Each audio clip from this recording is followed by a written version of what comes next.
Reliable has new portable walking foot machines in its Barracuda line. We're going to talk about that today, but before we do, I have to give you a brief overview of the company itself and also talk about the previous model. Hello, my name is Cherie, and if you're new to my channel, welcome. Let's go ahead and get into it. Reliable is a Canadian-based company that was founded by Milton Kahn in 1955. Milton Kahn's father was a tailor, and this allowed him to know a lot about what sewing enthusiasts wanted in a sewing machine. When the company was first established, it sold used sewing machines, but later on graduated to making its own. The CEO has since passed away, and now his son, Robert Kahn, is CEO of the company. Most of your sewing machine companies out there just sell sewing machines and then have other smaller products that complement those sewing machines, or they sell a very specialized machine. But the Reliable company actually doesn't just sell sewing machines, but a wide variety of different products across the sewing industry, one of the most notable being their irons. Prior to the release of these new Barracuda machines, we had the Reliable 200ZW, which released in 2007. Normally, I would talk about the features of the 200ZW and then work my way up to talking about the new models and what new features can be found on those machines. But I can't just do that because the history of the 200ZW means a lot in everyone's understanding of the brand new models. So I'm briefly going to talk about the history of the 200ZW, and then we can go ahead and talk about the new models. If you haven't already, please do give this video a thumbs up, subscribe, and tap that notification bell to receive updates. The vintage sewing machine era was characterized by metal sewing machines that weighed a ton. These sewing machines were made heirloom quality and lasted generations, so a lot of people will assume that these sewing machines were made to power through the thickest of materials, but that was not done without a struggle. Most vintage sewing machines struggle with sewing through thick materials on a regular basis because they're only designed to do home upholstery projects on an occasional basis, and the reason why they're only designed for that is because of the configuration of the machine. Most vintage sewing machines only have 2 feed dogs, and then your zigzag machines have 4. But still, if you are trying to sew through thick leather or multiple layers of denim, what usually ends up happening is that the fabric will not feed. And because it won't feed through the machine with those domestic sewing machine feed dogs, it ends up giving you skip stitches, and that is problematic for anybody who wants to sew a thicker project together.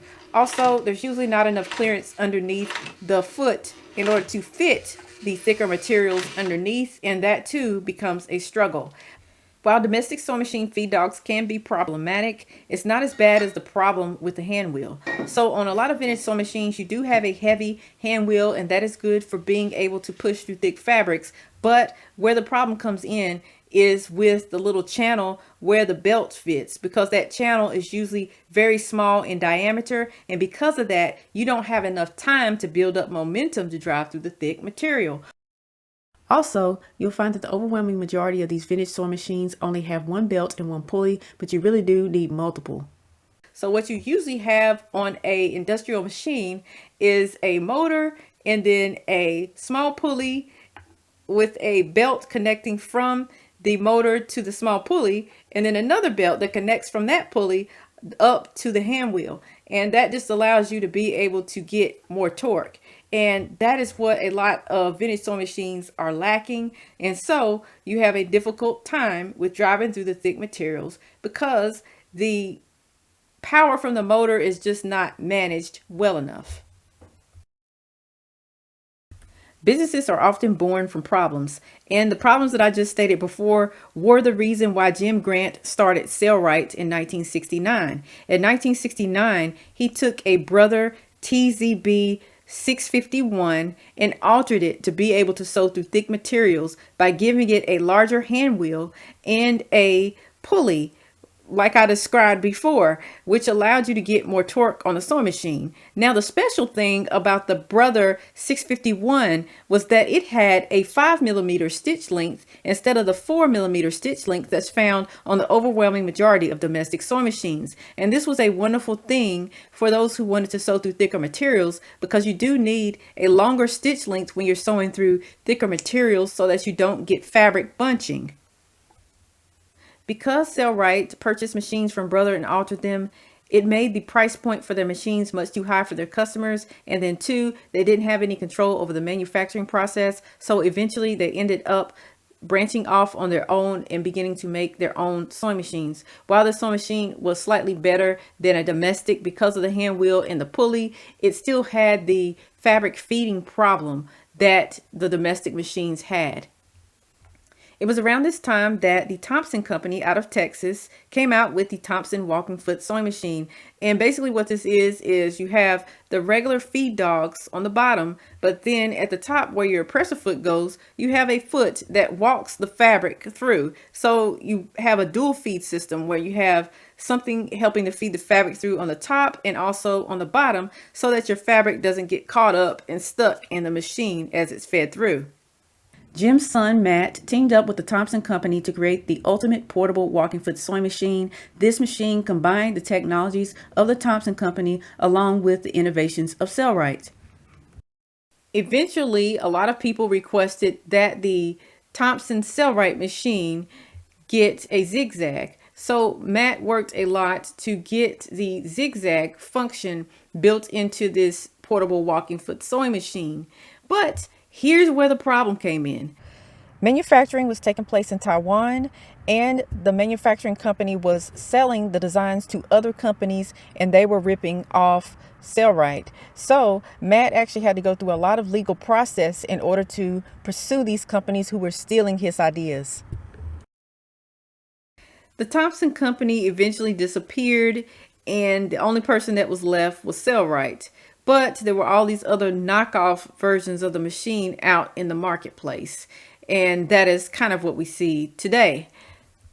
While Reliable could have stolen the design from Sailrite, they also could have a licensing agreement with the company that allows them to use the design. The 200ZW is a zigzag model that is almost a direct replica of the Sailrite LSZ1. And both have a 1.5 amp motor that runs at 110 volts. They each have a maximum stitch length of 6 and a maximum stitch width of 5 millimeters. Now, there is some conflicting information online about the needle size, but I do believe that they take the same needles as well. Sailrite lists the machine is taking a 135x17 needle, and it says that the machine can accept size 10 through 22 needle. Now, the information from Reliable somewhat conflicts and says that it can accept a size 9 through 21, but quite honestly, I think that they both do accept the same needle sizes. Now, here are the slight differences that I see between the two machines. For one, Sailrite lists the weight of the machine as 55 pounds, but Reliable lists the weight of its machine at 34. Also, I found that the clearance underneath the presser foot sounds like it's slightly less on the Reliable sewing machine. The Reliable lists its machine as having a 8mm clearance underneath the presser foot, and when you convert that to inches, it is 0.31. And Sailrite lists its clearance underneath the presser foot as being at 3/8, and when you convert 3/8 to a decimal, it ends up being 0.37. So there appears to be slightly more clearance underneath the presser foot of the Sailrite LSZ. Just from looking at the exterior of both machines, I can see some minor differences. The Reliable machine has a handle on top, and when I looked in forums, most people said that they didn't use the handle because it's only held on by 2 small screws, and many felt that it wouldn't be substantial enough to hold the full weight of the sewing machine. If you look at the LSZ machine from the side, you will see that it has a pin there instead of the traditional wheeled clutch that you find on most sewing machines. the pin is there so that you can remove it and put the machine in bobbin winding mode. It is also there so that if you sew through a material that is too thick, that the pin will automatically break off and stop the sewing machine from sewing, so that you don't damage the internal components of the sewing machine. Typically, when you sew through too thick of materials, it will cause you to break needles, mess up the timing on your sewing machine, burn out the motor, or even strip the gears. So the pin really does prevent a lot of these issues from occurring. Online, a lot of users said that the 200ZW was of a more crude construction than the Sailrite LSZ. They also said that the customer service for Sailrite was better than what they experienced with Reliable. And then too, they said that there was a lot more literature for the Sailrite sewing machine than what you could find on the Barracuda. Both brands offered a wide variety of accessories with their machines, but the most notable one was that both offered a even larger diameter hand wheel for their machines that you could buy after purchasing your machine. That is important to remember because in most recent years, Sailrite discontinued its 1.5 amp motor for its portable walking foot machines. Instead, it offers a new motor that is 1/4 horsepower and delivers 2.5 times the power of the original 1.5 amp motor. The new system is called the Worker Bee Power Pack, and it includes a control box that boosts torque when it encounters resistance from thick fabrics. The control box also includes speed control, and when you have the stock hand wheel on the sewing machine, you can sew anywhere from 140 stitches per minute to 550. But if you switch over to the monster wheel for the machine, then it can sew anywhere from 65 stitches per minute all the way up to 260. The control box doesn't just have the speed control on it, but you also have an integrated light outlet, and that just lets you plug in your light for the sewing machine onto the Worker Bee Power Pack without having to plug that into a wall. And then too, you now have a power switch for the sewing machine that allows it to be turned off without having to fully unplug the entire machine from the wall. The Worker Bee Power Pack just blew the Reliable 200ZW out of the water in terms of features. Also, a lot of people liked that Sailrite offered both a straight zigzag version of their machine along with a just plain old straight stitch sewing machine. But now it seems as though Reliable has heard the call of all of their customers' complaints and has answered with 4 new sewing machines. 2 of them are in their new line called the Barracuda Fit line, and this line consists of machines 500BZ, which is the straight zigzag model, and the 500BW, which is their straight stitch only version. The new features on the machine include a rechargeable LED light, which is magnetic, and this light you can reposition in order to fit it where you would like to in order to get the best lighting situation. Now, I do realize that some people may be annoyed by the light because now that is something that you have to charge, but it's also good because there's no more wires, so you don't have to plug that into a wall, and it's more portable that way. They did not remove the handle from the sewing machine, but it does appear that they have made some changes to the handle to make it more substantial. The screws appear to be a lot larger than the ones that were found on the other. I'm not sure how that works, but we will see. You also now have a cover over that speed reduction pulley, and that just looks a little bit more attractive than what was on the earlier model. The older model had one singular thread cone stand, but this one has a dual thread cone stand, and that is a lot better than the one before because now you can use one thread cone for threading your machine and the other for winding a bobbin, so that you never have to unthread your machine in order to wind a bobbin. Now, stylistically, there is a change to the sewing machine with the introduction of this lock nut screw. The lock nut screw basically sets the stitch length. So you put the stitch length lever up to 3 to set your maximum stitch length at 3. But then you use the lock nut to ensure that the machine never advances beyond 3 in the stitch length. That does not change the overall functionality of this walking foot sewing machine, but it does add a differentiating factor that makes it somewhat different from the original Sailrite design. As far as I can see, the motor on the fit line isn't any different than what was found on the 200ZW. Some people would be dissatisfied with that, but there is a whole new line of sewing machines just for those who want a machine that is a lot more powerful.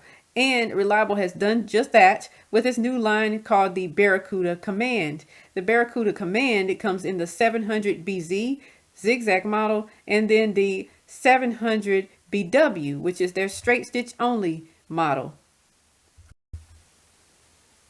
The Command has a motor on it unlike anything that I have ever seen in the domestic sewing machine world. It has a direct drive motor that looks much like those found on the industrial sewing machines, except this machine does not fit into a table, but instead can sit tabletop. It has a 1/2 horsepower motor, which is even more powerful than the worker bee motor, which is 1/4 horsepower. Some would complain because this is a direct drive motor, so you don't have the option to change out the pulley to a different size pulley for more torque. But who would really need to with 1/2 horsepower on the machine already? The Command has speeds of 250 RPM all the way up to 1100. Now, I do not know how that compares to the speed of the worker bee, because on the worker bee, they list SPM, which is stitches per minute, instead of RPM, which would be revolutions per minute. So I have no idea how the speed compares because I'm not a mathematician and I'm not an expert at these things, but maybe you will know. And if you do, please let me know down in the comment section below. There is, of course, a power switch on the machine, and I really do think that the power switch is more of a safety feature because you're not having to unplug the machine in order to keep power from running through it. And that is just one of them things that helps you keep kids or pets from getting hurt on the sewing machine when it's not in use. There is a dual foot pedal on this machine and also a needle up down function. The right side of your foot pedal actually can control whether or not the needle lands in up or down position when you finish sewing. That is a really cool feature, but I do wish that you could raise and lower the presser foot instead, because then you would get much more of a industrial sewing machine experience. In terms of accessories, Reliable gives you a little bit more in the box with your Command than what you would receive with the Sailrite. You receive a hand crank, an extension table, and a secondary set of feed dogs for sewing through delicate materials like leather. That's really, really nice because you don't have to go out and purchase those things separately. I haven't seen an exclusive commercial for the Barracuda Fit, only one for the Command. So I really do think that they are putting the Command front and center. Let's go ahead and take a look at that commercial and I'll chime in with my commentary. Working with high quality tools is super important. It's an extension of like yourself. While women do work with heavier materials, this particular space for portable walking foot machines is more so dominated by males. So it makes a lot of sense for them to start out the commercial with their primary demographic. Leather work is hard on machines, so you really do have to have something good. I can't do my work on just anything. And of course, they had to add a lady to the commercial because we ladies like to sew on portable walking foot machines too. At the same time, it is important to note that statistically, ladies have a tendency to spend more money than men. So while the primary demographic of this machine could be the men, the women are the ones that's going to spend more money when it comes to purchasing a machine. If I have a good tool, I know that when I step behind it, it's going to work the way I need it to work all the time. It's such an anxiety, you don't want to have to worry about it. You get the right thing to do the job and you never have to worry about it. A sewing machine is a tool, but I've never heard it described as that in any commercials from any other brands. So this kind of makes it sound like the Barracuda should be inside of a hardware store like Home Depot or Lowe's or something. The colorful language used to describe the sewing machine makes this appeal to a demographic that wants to sew, but who is ostracized for the desire to sew because supposedly sewing is only supposed to be for women. Once I get on the machine, it's like, it is meditation. It's a very easy machine to get to use. I'm very much, I would call an advanced beginner, and I picked up on the Barracuda like super quick. I see that they're trying to appeal to beginners, but calling this meditation is a bit of a stretch. Portability is nice, you know? That's definitely a benefit, not having something set into a table. The Command weighs in at 48.7 pounds, while the Fit weighs 34.4. This still makes both machines lighter weight than the offerings from Sailrite. The Sailrite LSC weighs 55.5 pounds, which is a few pounds heavier than the Command from Reliable. Also, I'd like to mention that Reliable is offering a travel case that is sold separately, but this travel case has a slight advantage over the travel case from Sailrite because it has wheels on it and can be wheeled around. Another aspect of this to recognize would be the dimensions of the actual machine. The Sailrite portable walking foot machines have always fit into a vintage Singer table, and most vintage Singer cutouts are 14.5 by 7, but the Reliable machines have never fit into a Singer cabinet. Instead, its current offering, the Fit, is 16 by 8, while the Command is 18 by 8. I have a walking foot machine that is made for leather, and then I have an industrial machine that does a zigzag but is made for fabric, and it doesn't have the walking foot. This machine is like sort of the perfect marriage of the two. So for someone like me, it's like a dream machine. The Command is a dream machine for her, but is it the right unit for you? The reason why I say that is because the Command does weigh 48 pounds, which is quite heavy still. And you would need a table to put this on, and you're not necessarily going to move it around a ton. So is it really worth it to get this over getting an industrial machine? Now, an industrial walking foot machine head can weigh anywhere from 66 to 125 pounds, which is significantly heavier. However, there are some features that an industrial machine has that you may want to have. For example, most of the industrial machines have a knee lift, so you can raise the presser foot up without having to take your hands off of your project. That just saves time, but the Command does not have that. Also, there's only 7 inches of harp space underneath the Command, whereas on an industrial, you're going to get more space under the harp. So if you are sewing those thicker projects that are also large in size, then you won't have the same difficulty with rotating the project as you would with a smaller harp. The other thing that I think about is maintenance, because the Command is mostly metal, so you will need to oil it at the oil points, and you do need to oil an industrial machine too. But the only difference is that the industrial typically has an oil pan underneath that circulates the oil around the machine, so it is better in maintenance in that way. But if those things are fine with you and you're only sewing some general projects and you're not needing to do full-on production, then the Command just might be the dream machine for you as well. The Barracuda is made the way that I would make things. It's made the right way. It's made out of solid material. I know that it's going to last. When you look at it, you say, that's the thing that I need. That is the right tool for the job. Hopefully, the Barracuda line is more reliable than anything you get out of Walmart, because they are only offering a 3-year limited warranty. Only time will tell, but please let me know your thoughts about the Barracuda Fit and Barracuda Command down in the comment section below, as I'd love to hear from you. Thanks so much for watching, and I'll catch you on the next one. Peace.